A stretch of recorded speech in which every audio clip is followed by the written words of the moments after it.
Hello, beautiful girl. Hello, feminine woman. Hello, excellent lady. It's you, girl, again on my feminine lifestyle. And I appreciate a lot that we have new viewers that are visiting our channel every single day. We also have returning viewers. I am so grateful for coming to my channel. Again, thank you so much. I am so humbled. Today I am doing a video on it's violence. Listen, we are doing on the red flags. I have 9 of them, 9 red flags that you need to check out in a relationship. If you're seeing someone, if you moved in with someone, or if you're married to someone, you need to check out on this so that you can raise a discussion and get a way forward on this. And so, on to number 1 is passwords. We all know, I don't object that we need to put passwords on our phones, perhaps for security, to keep off stalkers, but any other time that you find your instincts telling you, convincing you that there's something unusual with these persons, my dear, raise a discussion on that. Other time, maybe the person is using the phone, maybe to make a call or to make any other activity with their phones, but immediately you finish using it, they change. There is already something in store. So always have an open communication. So remember to discuss these issues. If the phone is, most of the time, especially when they are at home, when you're together or at night, if their phone is on airplane mode or flight mode rather, the moment they arrive home, if there is anything suspicious, are they gangsters, thieves? So in this case, if there is a tendency of them putting their phone on flight mode the moment they arrive home, then my dear, that's a red flag. That's something, my dear. I know some of you do not know that someone can archive a conversation or even calls. From my own personal experience, and I'm not ashamed of it, it's something that I have healed from. I've already moved on and I'm doing my life way better. But archived conversation, you find an old conversation, someone has been chatting, they have been chatting, that the conversation is already archived. Definitely, and from experience, if you find such a thing, it is done. It is done. There is someone who is helping you out there. Somebody has been loving, has been making calls while away, has been coming home early. Maybe if something happening within the house, maybe the house girl or something, so they all of a sudden stop going to work early or in time. Maybe they come early before you arrive. That is so sensitive.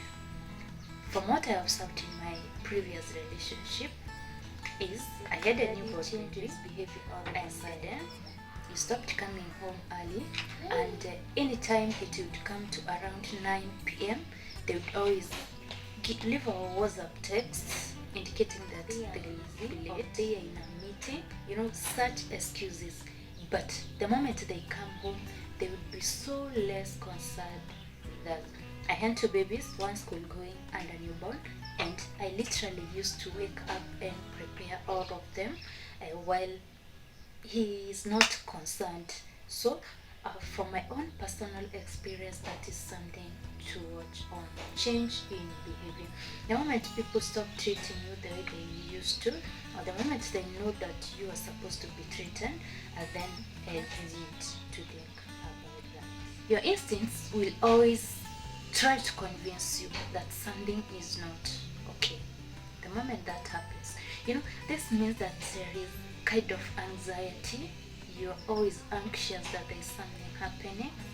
sometimes you're even demotivated. You always feel that there is something unusual that is happening in your relationship.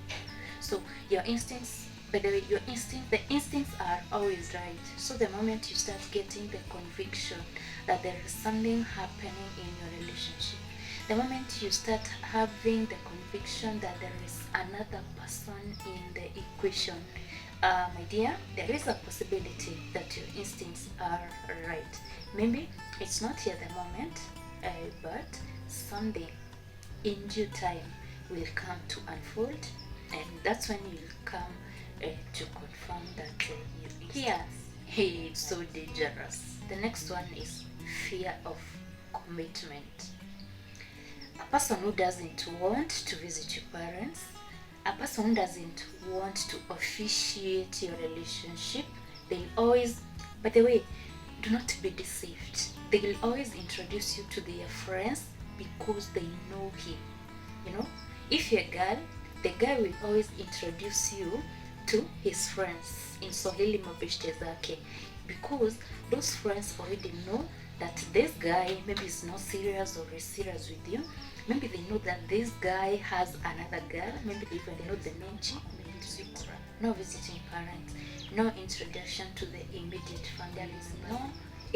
There is no kind of about the future, any plan of you together. So your marriage where the person does not want to commit, that is, no future plans, no plan for building a home, no family car, nothing. You know, you're just comfortable, you are living a day, and perhaps they're in a good financial position. Maybe you're trying to push them to do that, but they are not bothered. There is no life together. Give it a thought and make the appropriate action. If they accuse you of cheating and there is no evidence, for example, when you move out with your friends, maybe with colleagues, they are always accusing you that you went out to meet someone, then the probability is that they are doing that. Maybe it's a kind of a counter attack. I have encountered that, and it's never easy. So any moment they fail to do something and you ask, they also try to counter attack, telling you also met, you also went, such things, but there is no viable evidence. It's basically accusations. In this case, that's a red flag, and the probability is that they are cheating. That's why they are accusing you of the same without any tangible evidence. The next one, if they flirt often. In my previous video, I talked about self-respect and creating boundaries. So, on creating boundaries is that once you know that you're attached to someone, you've seen someone for a serious relationship, you have moved in with someone, that's your wife, that's your husband, or you're even legally married to someone, then you need to create boundaries between you and other people. In this case, if it's a man, you need to create a boundary between you, the man, and other women in your life. So for your colleagues, for your exes, for the people you just come across on daily activities, we know the beautiful ones are not yet born, you need boundaries so that you can focus on your relationship, so that you can build yourselves, and also so that you can build trust between yourselves. Number 9 and number last, if they have a history of cheating. In this case, we say once a cheater, always a cheater. So if you got them on first occasion cheating, you forgive. Second occasion, you forgive. Then that's kind of something with their blood. If they change, well and good. But in most cases, they will not change. It's quite difficult for a person to change for another, but it is easy for a person to change for themselves, for their own benefit. So you may not convince them to change for you, because that's a habit, that's a tendency, that's something you used to do. So if they have a history of cheating, then the highest probability is they gonna cheat again. This is all based on my opinion and from own personal experience and therefore have the free will either to object, and I'll be so glad if I would hear your opinion on the comment section about the same. Thank you for watching.